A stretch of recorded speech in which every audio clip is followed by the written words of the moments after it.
Hey guys, welcome to my channel core studio. Guys, अपने आज के इस वीडियो में हम एक्सेल में इफ फंक्शन को यूज़ करना सीखेंगे। तो अभी जैसे आप देखेंगे यहाँ पर स्क्रीन पर हमारे पास यहाँ पर बी वाले कॉलम में सेल्समैन है, सी कॉलम में सेल्स टर्नओवर है और डी वाले कॉलम में अब हमें यहाँ पर जो है इन सेल्समैन की कमीशन को कैलकुलेट करना है। और कमीशन कैलकुलेट करने के लिए हमने यहाँ पर जो है कंडीशन भी सेट की हुई है कि जिस सेल्समैन की टर्नओवर 15,000 से अबव है, यानी कि 15,000 से ऊपर है, उसे 10% का कमीशन मिलेगा और जिस सेल्समैन की टर्नओवर 15,000 से बिलो है, यानी कि 15,000 से नीचे है, उसे 5% का कमीशन मिलेगा। तो अब हम यहाँ पर जो है इस कंडीशन के बेस पर इन सेल्समैन की कमीशन को कैलकुलेट करेंगे और इसके लिए हम यहाँ पर इफ कमांड का यूज़ करेंगे। तो अब यहाँ पर इफ़ कमांड को यानी इफ़ फंक्शन को यूज़ करने के लिए सबसे पहले हम इक्वल का साइन लगाएंगे, फिर यहाँ पर टाइप करेंगे इफ़, देन ब्रैकेट ओपन करेंगे। अब सबसे पहले हम यहाँ पर मेंशन करेंगे लॉजिकल टेस्ट, यानी कि जिस वैल्यू के बेस पर आप कमीशन को कैलकुलेट करना चाहते हैं वो सेल आप यहाँ पर सेलेक्ट करेंगे। तो हम यहाँ पर सेल C5 पर क्लिक करते हैं, जिसके बेस पर हमें अब यहाँ पर इस सेल्समैन की कमीशन को कैलकुलेट करना है, वो है सेल C5। इसके बाद अब हम यहाँ पर मेंशन करेंगे कि अगर इस सेल्समैन की सेल्स टर्नओवर 15,000 से अबव है तो हम यहाँ पर ग्रेटर का साइन लगाएंगे और फिर यहाँ पर मेंशन करेंगे 15,000। इसके बाद अब हम यहाँ पर देंगे वैल्यू इफ़ ट्रू और फिर वैल्यू इफ़ फॉल्स। इसका मतलब है कि अगर अब यहाँ पर इस सेल्समैन की सेल्स टर्नओवर अगर 15,000 से अबव है तो इसे 10% का कमीशन मिले, तो हम यहाँ पर कॉमा लगाएंगे और जो 10% है वो सेल D1 में है, तो हम यहाँ पर D1 वाले सेल पर क्लिक कर लेते हैं, फिर कॉमा लगाते हैं और अगर 15,000 से बिलो है तो इसे 5% का कमीशन मिले, तो जो 5% है वो सेल D2 में है, तो हमने यहाँ पर सेल D2 को सेलेक्ट कर लिया। अब हम यहाँ पर ब्रैकेट को क्लोज करते हैं। तो अब यहाँ पर इस फॉर्मूला का मतलब ये है कि C5 वाले सेल में जो वैल्यू है अगर वो 15,000 से अबव है तो उसे 10% का कमीशन मिलेगा, नहीं तो उसे 5% का कमीशन मिलेगा। हम यहाँ पर एक बार इस फॉर्मूला को फिर से समझ लेते हैं। इस फॉर्मूला का मतलब यहाँ पर ये है कि C5 वाले सेल में जो वैल्यू है अगर वो 15,000 से अबव है तो इस सेल्समैन को 10% का कमीशन मिलेगा, जिसके लिए हमने यहाँ पर सेल D1 को सेलेक्ट किया है। अगर वो वैल्यू 15,000 से अबव नहीं है तो उसे 5% का कमीशन मिलेगा, जिसके लिए हमने यहाँ पर सेल D2 को सेलेक्ट किया है, क्योंकि 10% और 5% की जो वैल्यूज़ हैं वो हमारे सेल D1 और D2 में है।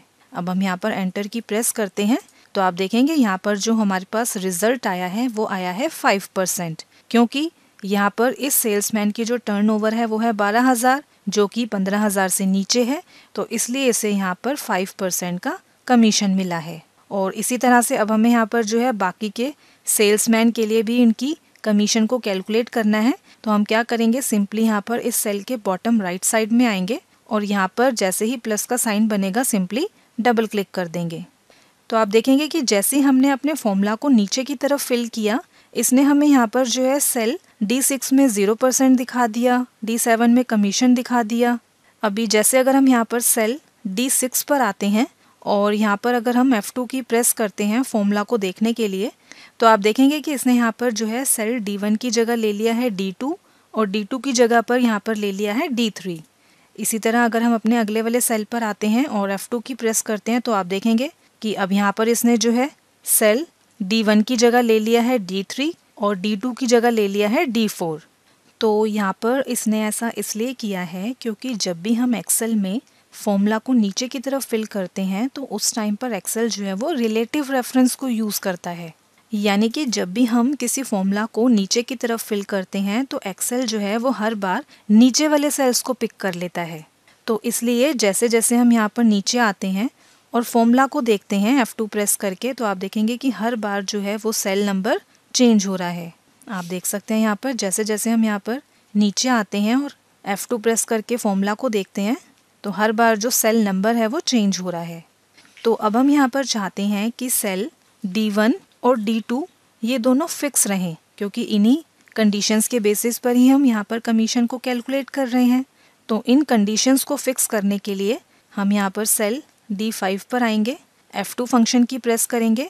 तो अब हम यहाँ पर क्या करेंगे, इन सेल्स को फ्रीज करेंगे, D1 और D2 को यहाँ पर फ्रीज करेंगे, जिसके लिए हम यहाँ पर कीबोर्ड से F4 फंक्शन की को प्रेस कर देंगे।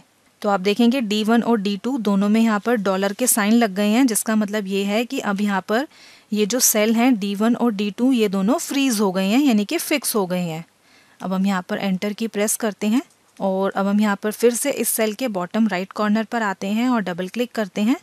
तो अब आप यहाँ पर देख सकते हैं कि यहाँ पर अब कमीशन जो है वो सही से कैलकुलेट हो गई है।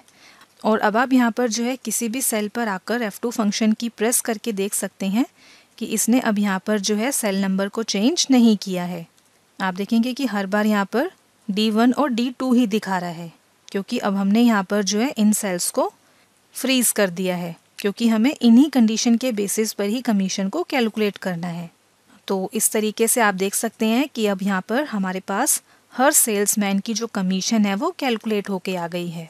यानी कि जिस सेल्समैन की सेल्स टर्नओवर 15,000 से ऊपर है उसे 10% का कमीशन मिल गया है, और जिस सेल्समैन की सेल्स टर्नओवर 15,000 से नीचे है उसे 5% का कमीशन मिल गया है। तो गाइस, इस तरीके से आप एक्सेल में इफ फंक्शन को यूज़ कर सकते हैं। उम्मीद है आपको ये वीडियो पसंद आया होगा। अगर हाँ, तो वीडियो को लाइक और शेयर करना ना भूलें। मिलते हैं हम अपने अगले वीडियो में, तब तक के लिए बाय बाय।